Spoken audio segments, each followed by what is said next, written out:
வணக்கம். சற்று முன் கிடைக்கப்பெற்ற மிக மிக முக்கியமான செய்தி ஒன்று வெளியாகியுள்ளது. ஒரு வழியாக அதிமுகவில் மீண்டும் இரட்டை தலைமை என்ற முடிவிற்கு எடப்பாடி வந்துவிட்டாரா?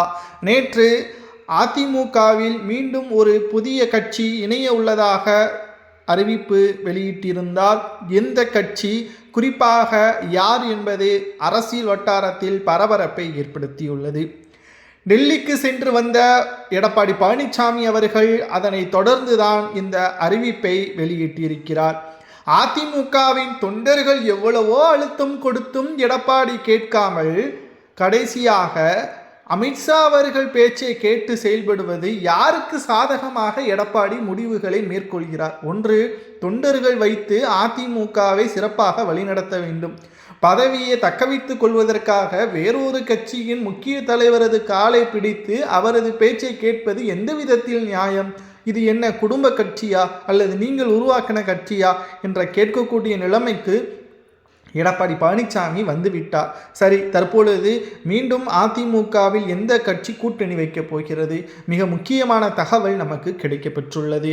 ஒன்று, அமமுக டிடிவி தினகரன் என்டிஏ கூட்டணியில் இணைய உள்ளதாக தகவல்களும், அதே சமயத்தில் ஓபிஎஸும் அதிமுகவின் கூட்டணியில் வருவதற்கு வாய்ப்புகள் இருக்கிறது.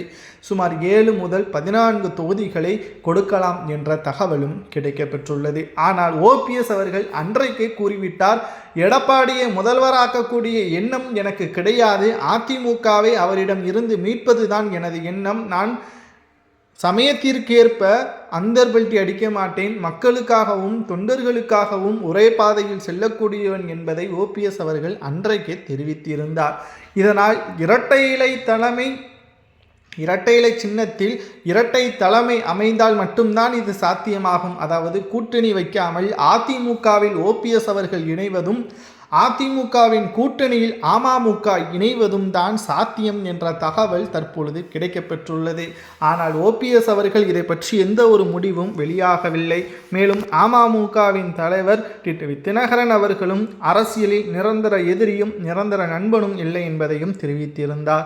மேலும் ஓபிஎஸ் அவர்கள் இதை பற்றி எந்த ஒரு தகவலும் தெரிவிக்காத நிலையில் கூட்டணி வைப்பதில் உடன்பாடு இல்லை, அதிமுகவில் மீண்டும் இணைவேன், என்னுடைய பதவியை என்னிடமே மீண்டும் தாருங்கள் என்று கேட்பது தவறா சரியா என்பதை உண்மையான அதிமுகவின் தொண்டர்கள் கமெண்ட் வாயிலாக கூறுங்கள்.